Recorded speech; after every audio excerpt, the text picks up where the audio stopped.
Okay, so welcome everyone to lesson 3. We are on the book of Isaiah, and just before we get on to the lesson today, here are the essay writing questions. If you're doing the essay, you can write that down or take a picture, or I'll send you the outline after this, after this. So. And there's the question. There's 5 questions that you do each week, and that's the question for this week: is what is the main incorrect view about the book of Isaiah? We've already touched on that. I think the first week, and also the second. We'll touch a bit on that today as well. So those are your questions for the book of Isaiah for this week. That question, then number 3, and you have the essay writing question up there. So today we'll be looking at the main theme of the book of Isaiah. So last week we looked at the movement of the book of Isaiah and the flow of the book from beginning to end, from the vision of Isaiah from the 8th century BC all the way to the new creation. But today we'll be looking at the main theme of the book of Isaiah, which is the central theme of the book of Isaiah, the center of the book we'll be looking at today. And in that we'll be looking at it, and we're told in the book of Isaiah about the main theme of Isaiah is that for God will act on his own. It is about God. Okay? The central theme of the book of Isaiah is God. Nothing else. It's God. And we know that because we are told, for God will act on his own sake. So Isaiah 48 verse 11, I will act for my own sake, indeed my own. For how can I be defiled? I will not give my glory to another. It's the word of the Lord. Thanks be to God. So we see here that, yes, God, his plan, his act, his work, is for his own sake, and that's a fact. Indeed, there is a matter of fact that the reality of things is, yes, God will work out his own plan. He does his actions for his own sake and his own. And we're told there, how can I be defiled? I will not give my glory to another.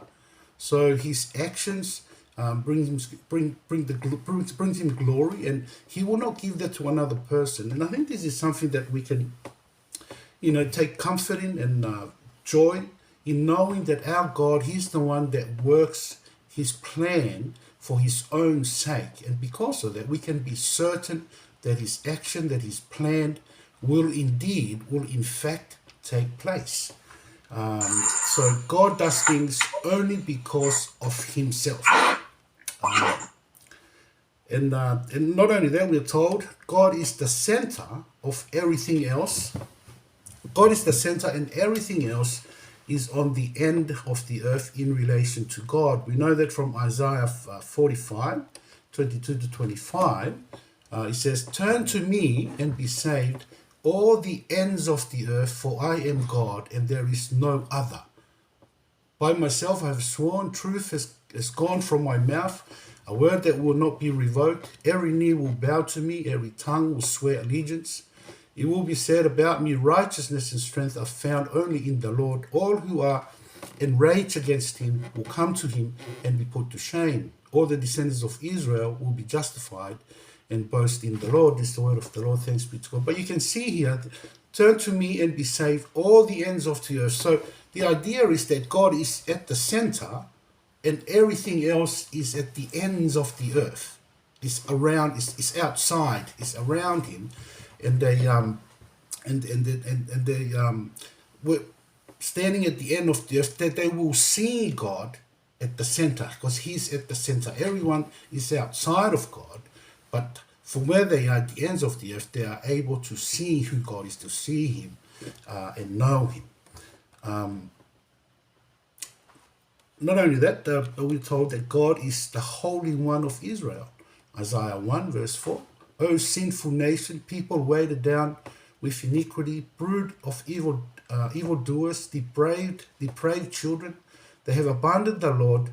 They have despised the Holy One of Israel. They have turned their backs on him. So you can see that he's the Holy One of Israel. The nation is they're weighted down with sinfulness, iniquity, they're evildoers, the depraved children, they abandon the Lord, but God, and they despise the Holy One of Israel. So we can see that God is the Holy One of Israel. God is the only exalted one who lives in high and holy places, and is with the oppressed and lowly in spirit. We get that from Isaiah 57, verse 15. He says, "For the high and exalted one who lives forever, whose name is holy, says this." So you can see that for the high and exalted one, this is talking about God. He's high and he's the one that is exalted, and he lives forever. His name is holy, and I live in a high and holy place, and with the oppressed and lowly of spirit, to revive the spirit of the lowly and revive the heart of the oppressed. It's the word of the Lord. Thanks be to God. So you can see there that he's not only the exalted one who lives at a high and holy place, but he's also with the oppressed and lowly spirit, reviving their spirit of the lonely, reviving the heart of the oppressed. So although he's exalted, far above us, he lives in a high place and it's holy, but he is with the oppressed, and he is with the low in spirit. And we know that Jesus tells us in Matthew 5, verse 3, he tells us, "Blessed are the poor in the spirit." And God is the sovereign ruler of all the nations on earth. We read about that in Isaiah 13, all the way to chapter 27. But here we can see there in Isaiah 13, 17 to 20, it says, "Look, I am stirring up the Medes against them, who can be bought off with who cannot be bought off with silver, and who have no desire for gold. Their bows will cut young men to pieces. They will have no compassion on offspring. They will not look with pity on them.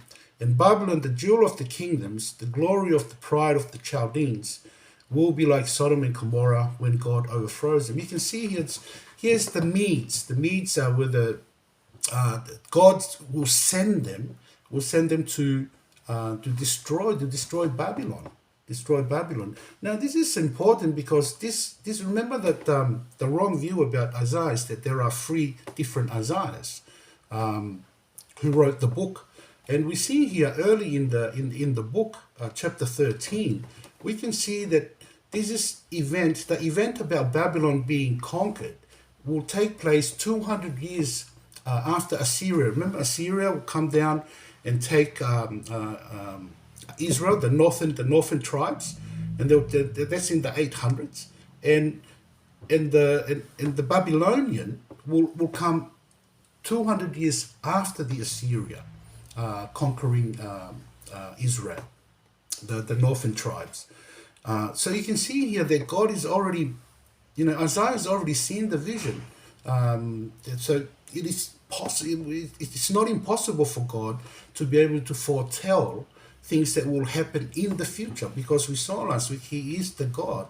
He is the God who sees everything. He's the God who knows all things. And so you can see that He's the ruler of all nations. He brings the Medes, and they will destroy Babylon, and that the glory and pride of the Chaldeans will be like Sodom and Gomorrah when God overthrew them.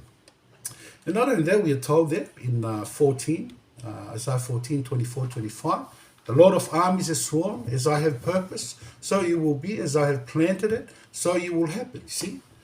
What He purposes, it will be. What He has planned, it will be also. It will happen. "I will break Assyria in my land. I will tread him down. I will tread him down on my mountain.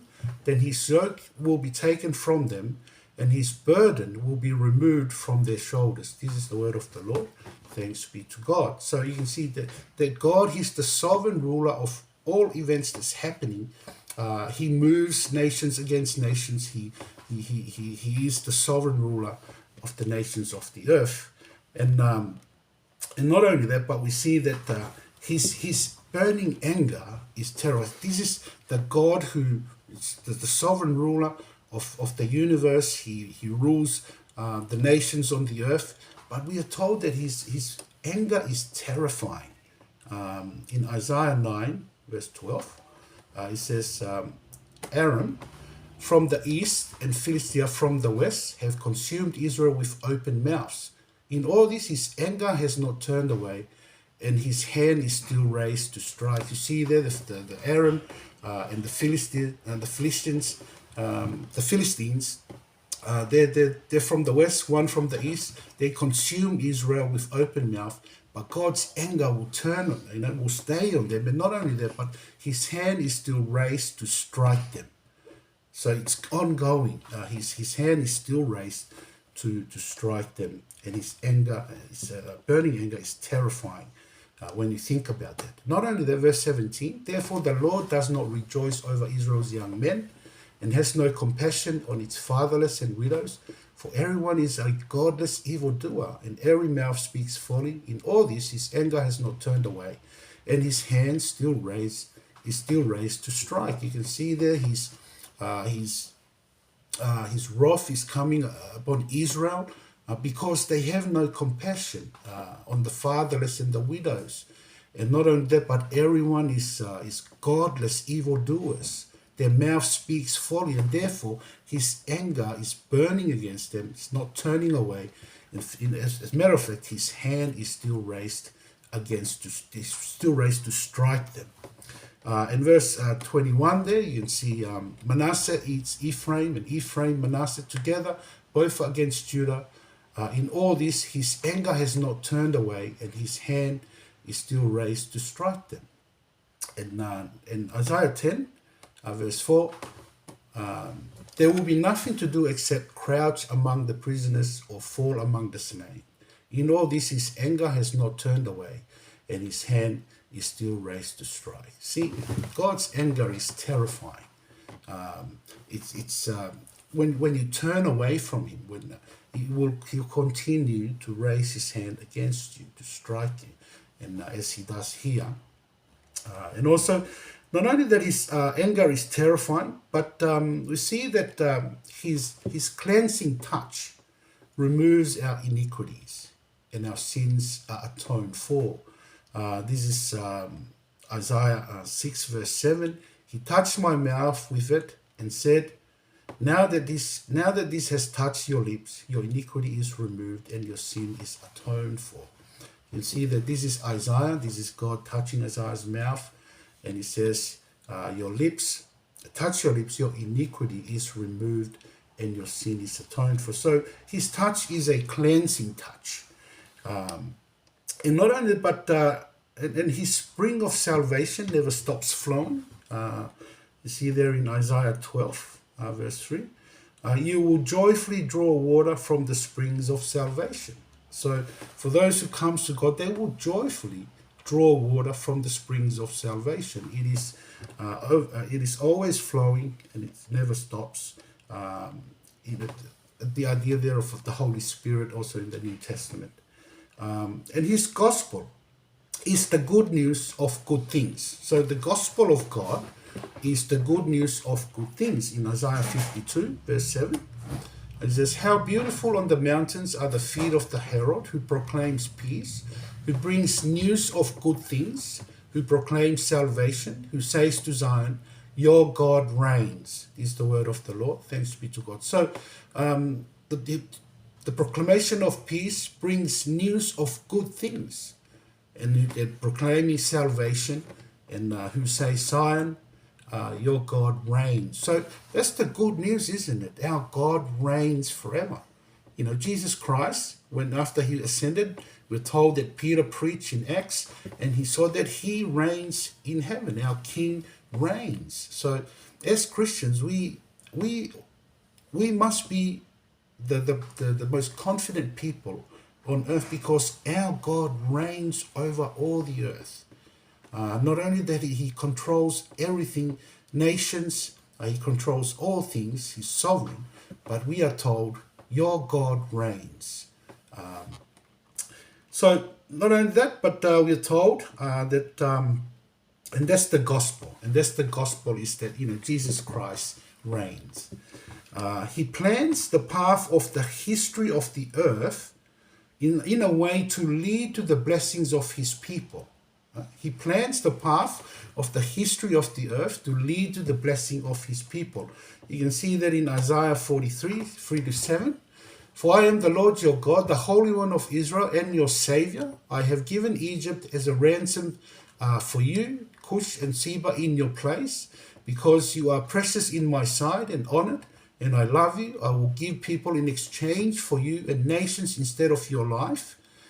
Do not fear, I am with you. I will bring your descendants from the east and gather you from the west. I will say to the north, give them up, and to the south, do not hold them back. Bring my sons from far away and my daughters from the ends of the earth. Everyone who bears my name and is created for my glory. I have formed them. Indeed, I have made them. This is the word of the Lord. Thanks. See, you can see that the path of history is creating such a way that God will gather his people to bring them from faraway places, and that he will ransom his people. I have given Egypt as a ransom. So he gives Egypt to be conquered as a ransom, to bring his people back to him. And I will give people in exchange for you. So God will give people in exchange for us. So his plan is for the history of the world is for us to be gathered to him. So then he will exchange nations and people for us. So his plan for the path of history is to lead to the blessing of his people. He will exchange the nations for his people, and the whole earth will come and worship him. Isaiah 2, 2-4. Either in the last days, the mountain of the Lord's house will be established at the top of the mountains and will be raised above the hills. All nations will stream to it. Many peoples will come and say, come, let's go up to the mountain of the Lord, to the house of the God of Jacob. He will teach us about his ways, so that we may walk in his paths. For instruction will go out of Zion, and the word of the Lord from Jerusalem. This is the word of the Lord. Thanks be to God. So you can see there in verse 4, he will settle disputes among the nations, provide arbitration for many people. They will bear their swords in plows, and their spears into beat their swords into plows, and their spears into pruning knives. Nation will not take up the sword against nation, and they will never again train for war. This is the word of the Lord. Thanks be to God. So you can see there that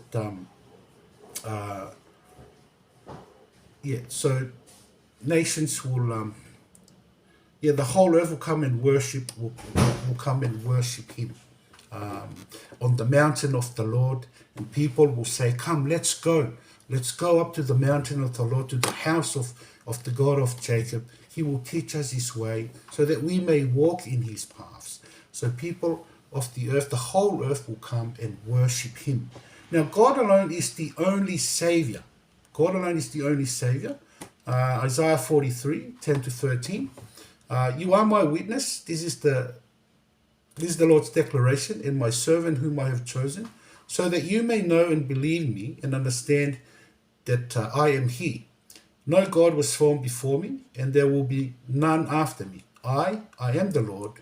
Besides me, there is no Savior. You can see, besides me, there is no Savior. I am the Lord. There is no one else. I alone declared, saved, and proclaimed, and not some foreign God among you. So you are my witnesses. This is the Lord's declaration. And I am the Lord. Also from today on, I am he alone, and none can rescue from my power. I act, and who can reverse it? This is the word of the Lord. Thanks. So you can see this. I am God alone. I am he alone. No one can rescue you from my power. Only God can rescue, and no one can reverse his action. So you can see there that God alone is the Savior. And the whole of humanity will know that he is the Savior. So 49:26, I will make your oppressors eat their own flesh, and they will be drunk with their own blood, as with sweet wine. Then all humanity will know that I, the Lord, am your Savior and your Redeemer, the mighty one of Jacob. This is the word of the Lord. Thanks be to God. So all humanity will know that He alone, that God alone is the Savior. He's the Redeemer, the mighty one of Jacob. And the strength of His people will be their trust in His promises. 30:15, for the Lord God, the Holy One of Israel, has said, you will be delivered by returning and resting. Your strength will lie in quiet confidence. But you are not willing. So so our strength will be in trusting in God, and there's a quiet confidence in us, because we know that that our strength comes from God, whom we trust, the Holy One of Israel, the Lord God, and we need to trust in Him, and that's where our strength comes from. So listening to God, so we also told, and when His people rejoice in His words, that is their celebration of new life. Isaiah 55:1-2. Come, everyone who is thirsty, come to the water, and you without silver, come, buy and eat. Come, buy wine and milk without silver and without cost. Why do you spend silver on what is not food, and your wages on what does not satisfy? Listen carefully to me and eat what is good, and you will enjoy the choicest of foods. So you can see there that, so when people who rejoice in His word, they are celebrating new life. So so by listening to God's word, what we are doing here, we are told, is that we are eating what is good. See, in their verse 2 here. Listen carefully to me and eat what is good, and you will enjoy the choices of food. So every time we rejoice in God's word, we are celebrating, we are feeding on new life. We're feeding on the choicest food that God prepares for us. Now, and if this people keeps His ways, they are then worshiping Him in truth. So keeping His ways, that's true worship. Coming to God in worship is about keeping His words and keep in His ways. But if they rebel against Him, they will suffer eternal death. Isaiah 66:24. As they live, they will see the dead bodies of those who have rebelled against me. For their worm will never die, their fire will never go out, and there will be a horror to all humanity. So if we leave God, if we turn away from God, rebel against Him, this is what we'll see outside, is dead bodies who have rebelled against Him, where the worm will never die and the fire will never go out, and there will be a horror to all humanity. Now, this is the central theme of Isaiah. The central theme is about God. It is God. He's sovereign over all things. He rules over all nations, and He brings and he works out the history, the path of history, so that it will lead to the blessings of His people. And He's the God that we listen to. We trust in Him. What we're doing is that we are celebrating new life, and that we. But if we turn away from Him, this is what will happen, is that we will suffer eternal death. Now, what Isaiah tells us about God's main work? Okay, so God is, the central theme is God, but here we look at what Isaiah tells us about God's main work. As we have already pointed out last week, Isaiah 1, verse 1 to chapter 2, verse 4, provides us with the movement of God's story in Isaiah. Now, it begins with God bringing a charge against His people. Because He has done many great things for them, but they continue to rebel against Him, the Holy One of Israel. As we see there in Isaiah 1, 22-4. So Isaiah 1, verse 2-4. Listen, heavens, and pay attention, earth, for the Lord has spoken. I have raised children and brought them up, but they have rebelled against me. The ox knows its owner, and the donkey its master's feeding trough. But Israel does not know. My people do not understand.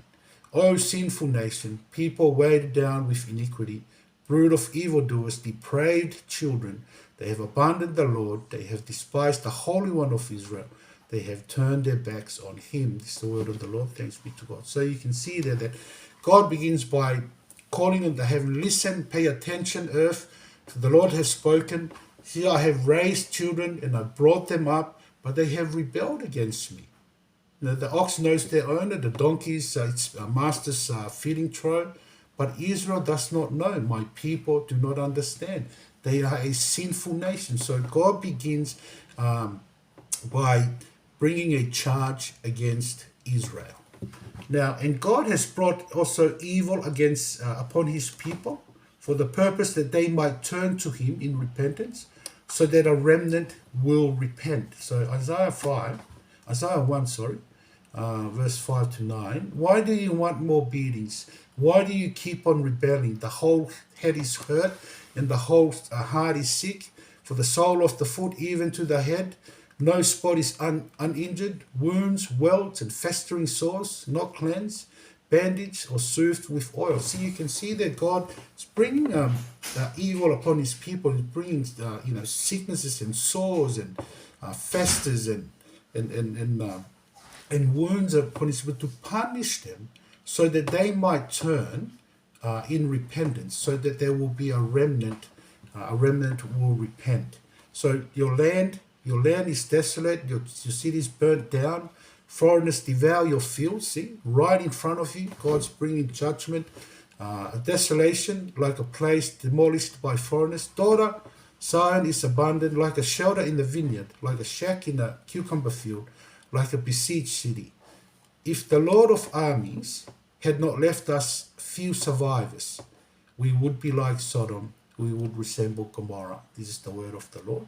Thanks be to God. See, there you go. See, God has left a remnant. He destroyed, he brought the evil upon his people by bringing all sorts of plagues, sores and wounds and all sorts of things like that. But he did left a few survivors, a remnant. And he did that because so that they would repent. Now, Judah have solemnly kept all the required sacrifices and all the prescribed festival, but their heart is far removed from the Lord. Now, Isaiah 1, 10 to 20, you can see here that, hear the words of the Lord, rulers of Sodom, listen to the instruction of God, you people of Gomorrah, what are your sacrifices to me? Asked the Lord. So here's the people that have kept up the worship requirement, that they can't come to church, they come with their sacrifices, and they fulfill the prescribed festivals, and but the thing is, their heart is far removed from God, and we see that in verse 11. What are your sacrifices to me? Asked the Lord. I have had enough of burnt offerings and rams and the fat of well-fed cattle. I have no desire for the blood of bulls, lambs, or male goats. So you can see that that Judah have solemnly kept the required sacrifices and all the prescribed festival, but their heart is far removed from God. But despite their sins, God's plan is to cleanse the wickedness of Zion for the whole world. Zion, and to lift them up as a house of light for the whole world, so that God's people will return and walk in the light of the Lord that shines forth from Zion in the last days. And that's what we see there in Isaiah, chapter 1, verse 21, all the way to chapter 2, verse 5. Now, the relation of the book of Isaiah to the rest of the Bible. We see that, so we can see that the main theme of Isaiah is God. We see what God is doing, the plan of God we see here. Isaiah tells us about the main works of God is that he brings judgment, but he also wants to save. Despite their sins, God's plan is to cleanse the wickedness of Zion and lift them up as a house of light to all the nations of the world. But what is the relation of the book of Isaiah to the rest of the Bible? Well, Isaiah declares God's wonderful plan for his people in a time that God's people are rebelling against God. So we see that in Isaiah 1, verse 2, listen heavens and pay attention earth, for the Lord has spoken. I have raised children and brought them up, but they have rebelled against me. So you can see here, his plan is to save people, but in a time where God's people are rebelling against God. But also that God has promised Abraham that he will bless the world through his descendants. Remember, this is the most important passage in the whole of the Bible, because from this passage everything unravels all the way towards to the end of the Bible, and God working out to fulfill his promise to the descendants of Abraham, and to bless them in 12:1 to 3. The Lord said to Abraham, go from your land, your relatives, and your father's house, to the land that I will show you. I will make you in a great nation. I will bless you. I will make your name great, and you will be a blessing. I will bless those who bless you. I will curse anyone who treats you with contempt, and all the peoples on the earth will be blessed through you. This is the word of the Lord. Thanks be to God. So you can see here that God has promised Abraham. We see that in Genesis, and he also confirmed his promise with David, in that David's kingdom will be established forever, and through that promise to Abraham, the promise to Abraham will be fulfilled. So God confirmed his promise with David, in that David's kingdom will be established forever, and through that, the promise to Abraham will be fulfilled. We know that from 2 Samuel 7, 12 to 16. I think 16 is your house. Verse 16, your house and kingdom will endure forever, endure before me forever, and your throne will be established forever. It's the word of the Lord. Thanks be to God. So, but through the ages, it seems that God's promise to Abraham and David may not be fulfilled, because Psalm 89 is a psalm written while they were in exile, and they were questioning, here we are in exile. What is God doing? Will he fulfill his plan? And that's the question that the house of David got to.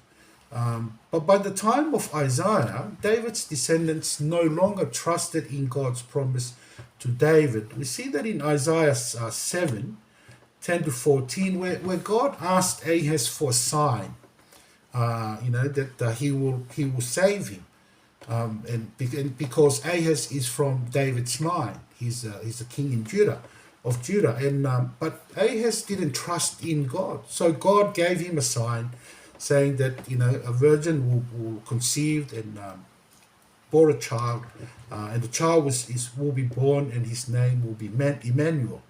But they were afraid of the world affairs, and this fear created in them unbelief in the promise of God, and that Isaiah foretold that God will bring judgment on them.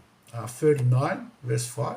Then Isaiah said to Hezekiah, hear the word of the Lord God of the Lord of armies.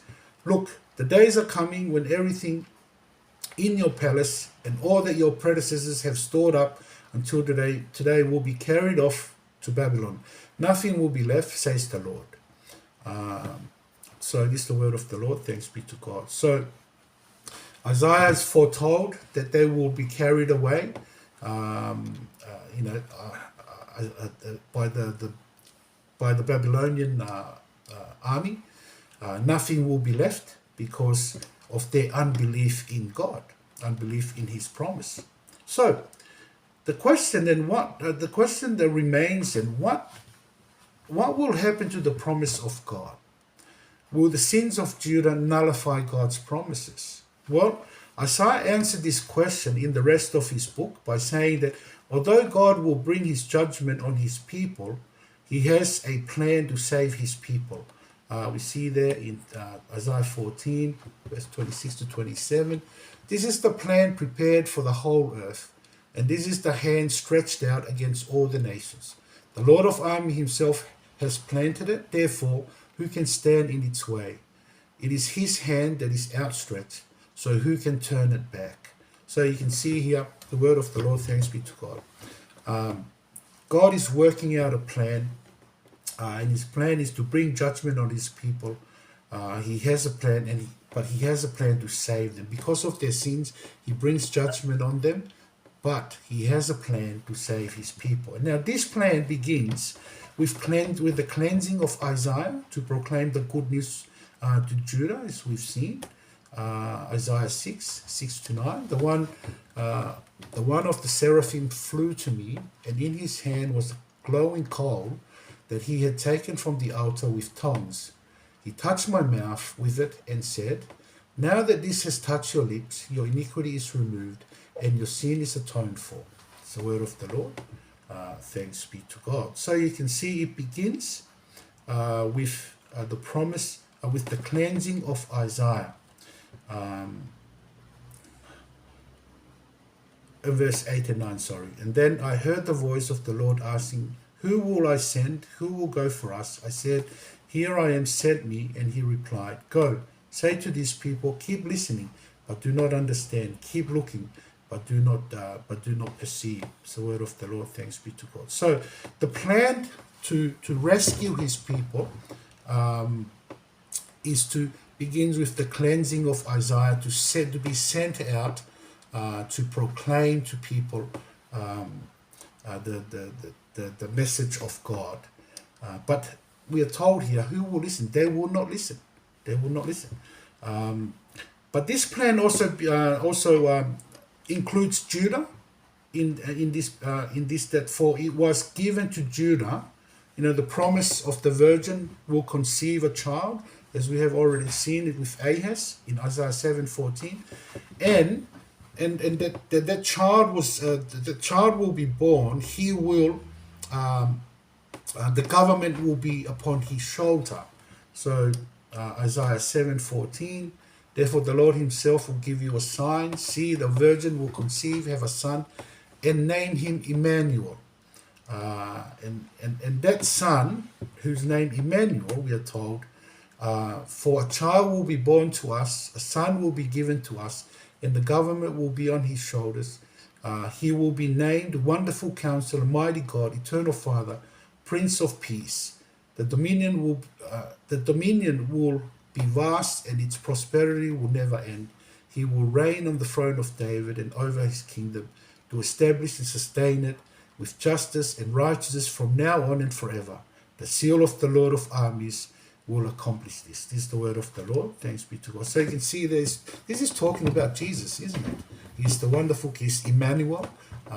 So here we see that Judah is involved, is included in God's plan because of the promise given or the sign given to Ahaz about the child, which points towards Jesus. Now, this plan will also spread to Israel.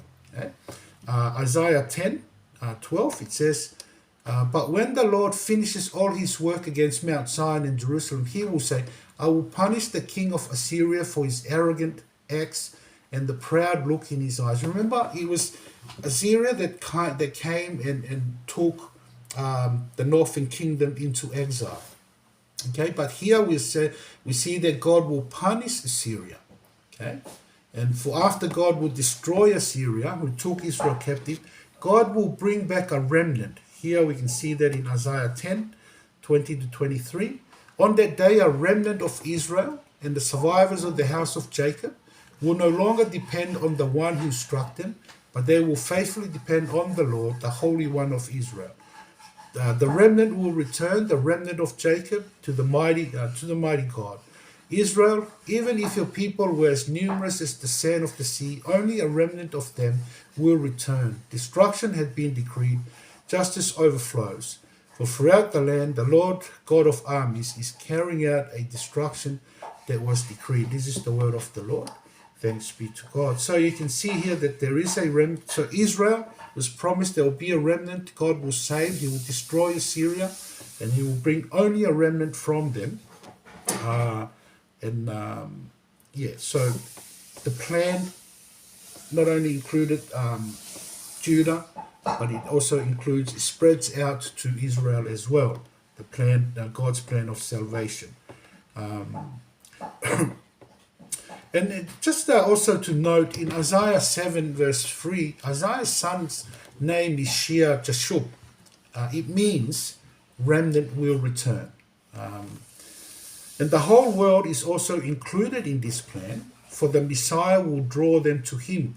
We see that Isaiah 11 verse 10 to 12. On that day, the root of Jesse, the nation will stand as a banner for the peoples. The nations will look to him for guidance, and his resting place will be glorious. On that day, the Lord will extend his hand a second time to recover the remnant of his people who survived from Assyria, Egypt, Paphros, Cush, Elam, Shinar, Hamath, and the coast and islands to the west. He will lift up a banner for the nations and gather the dispersed of Israel. He will collect the scattered of Judah from the four corners of the earth. This is the word of the Lord. Thanks be to God. See, so this also includes the whole world.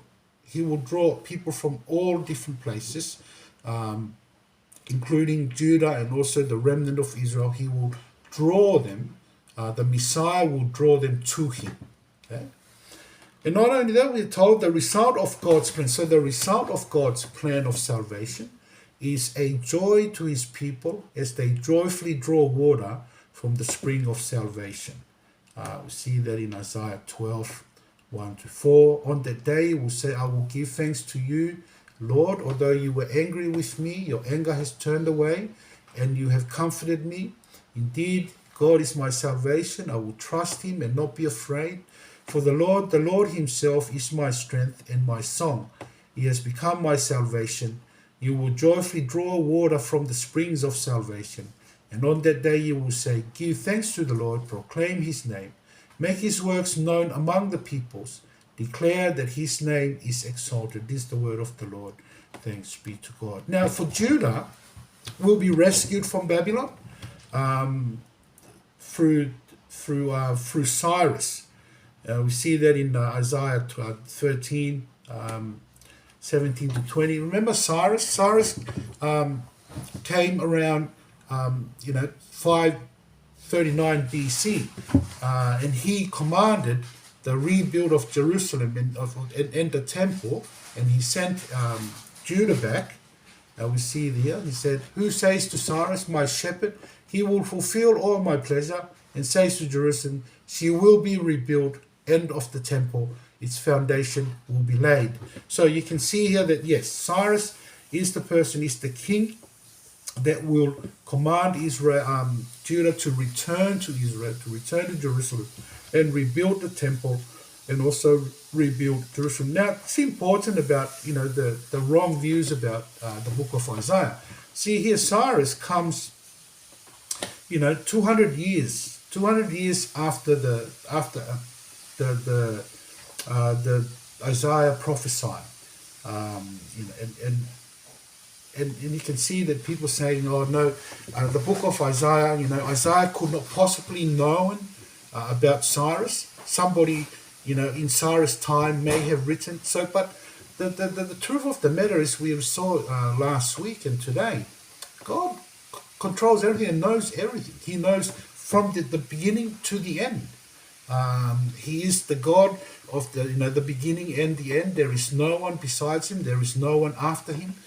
So God showed the vision to Isaiah, and Isaiah saw 200 years into the future about Cyrus, and that he wrote about Cyrus in chapter 13, which is the first part of the book of Isaiah according to the free Isaiah theory. Not only that, and he will bear their sins and heal their wounds. Isaiah 53, 4-6. Yet he himself bore our sickness and he carries our pains. But we in turn regarded him stricken, struck down by God and afflicted. But he was pierced because of our rebellion, crushed because of our iniquities, punished. Punishment for our peace was on him, and we are healed by his wounds. We all went astray like sheep. We all have turned to our own ways, and the Lord has punished him for the iniquity of us all. This is the word of the Lord. Thanks be to God. So God's plan here is to, for him to bear the sins and to heal our wounds. And not only that, but God will ransom Judah and they will return to Zion.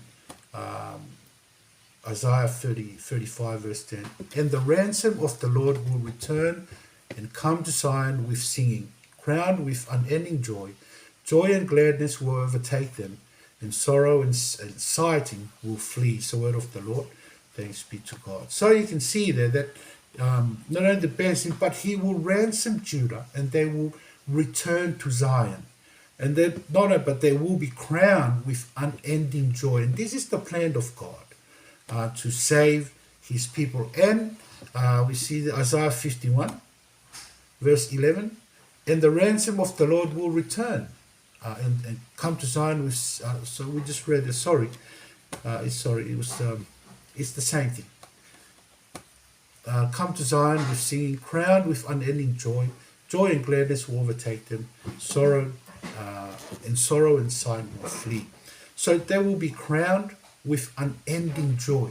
So that's the plan of God in the book of Isaiah, is to save Judah, save a remnant from Israel, save the world, and not only but to bear their sins, to forgive and be healed, to heal their wounds, and to ransom Judah, and that they will be crowned with unending joy. And God will again dwell among them in Isaiah 66. Isaiah 66, 1 to 2. This is what the Lord says. Heaven is my throne and earth is my footstool. Where could you possibly build a house for me, and where would my resting place be? My hand made all these things, and so they all came into being. This is the Lord's declaration. I will look favorably on this kind of person, one who is humble, submissive in spirit, and trembles at my word. So there is no house, that can contain God. Even the heavens above cannot contain God. But we are told here, where does God dwell? He dwells with those who are humble, submissive in spirit, and trembles at his word. And furthermore, in the New Jerusalem, in the new heavens and in the new earth, Isaiah 65, 17 to 18, for I will create new heavens and a new earth. The past events will not be remembered or come to mind. Then be glad and rejoice forever in what I am creating, for I will create Jerusalem to be a joy and its people to be a delight. This is the word of the Lord. Thanks be to God. And those who live in the new heavens and the new earth will remain forever and serve God. Isaiah 66, 22 to 23. For just as the new heavens and the new earth, which I will make, will remain before me, this is the Lord's declaration, so your offspring and your name will remain. All humanity will come to worship me, from one new moon to another, and from one Sabbath to another, says the Lord. So that we will come to God. All humanity will come to him and worship him. And worship God by serving God and remain with him forever. But the rebels will be thrown into hell, where the worms will never die and its fire never go out. Isaiah 66. And that's the end of Isaiah. That's the last verse of Isaiah. It tells us, as they leave, they will see the dead bodies of those who have rebelled against me. For their worm will never die, their fire will never go out, and there will be a horror to all humanity.